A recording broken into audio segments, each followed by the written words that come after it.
I'll be continuing reading The One and Only Ivan, and these are chapters 106 to 110. Our first chapter is called Free Ruby.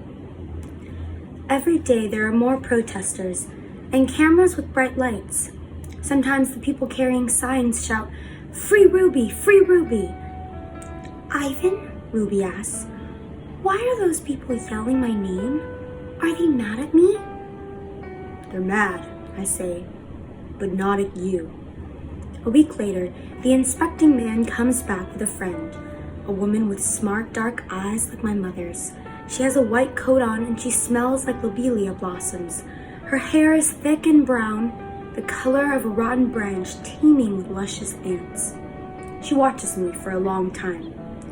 Then she watches Ruby. She talks to the man. They both talk to Mac.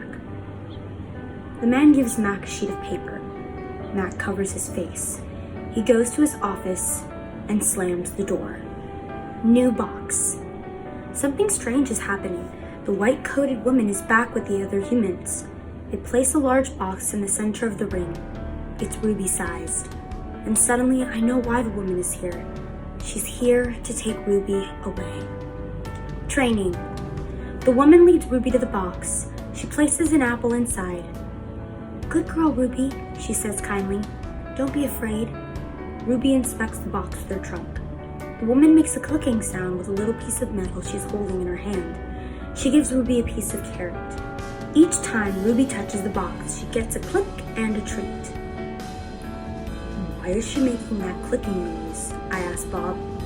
"They do that to dogs all the time," Bob says. "I can tell he doesn't approve. It's called clicker training. They want Ruby to associate the noise with the treat. When she does something they want, they make that noise." "Great job, Ruby," the woman says. "You're a quick study." After many clicks and carrots, she takes Ruby back to her cage. "Why is that lady giving me carrots when I touch the box?" Ruby asks me. "I think she wants you to go inside," I explain. "But there's nothing inside," Ruby says, "except an apple." "Inside that box," I say, "is the way out." Ruby tilts her head. "I don't get it." "See, the picture of the red giraffe on the box? I think the lady's from the zoo. Ruby, I think she's getting ready to take you there."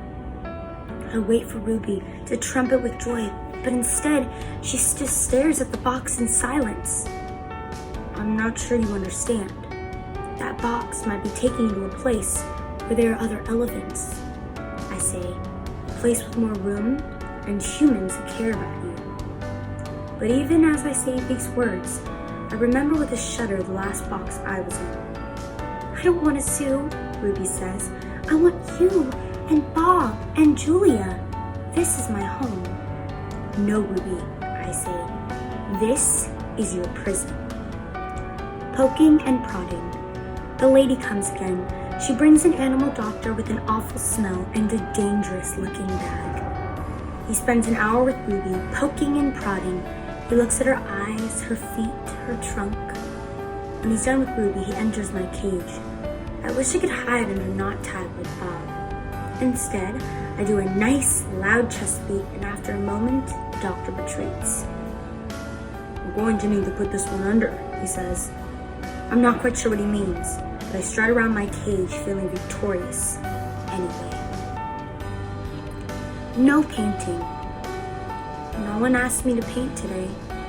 No one asked Ruby to perform. There are no shows, no visitors, unless you count the protesters. Max stays in his office all day.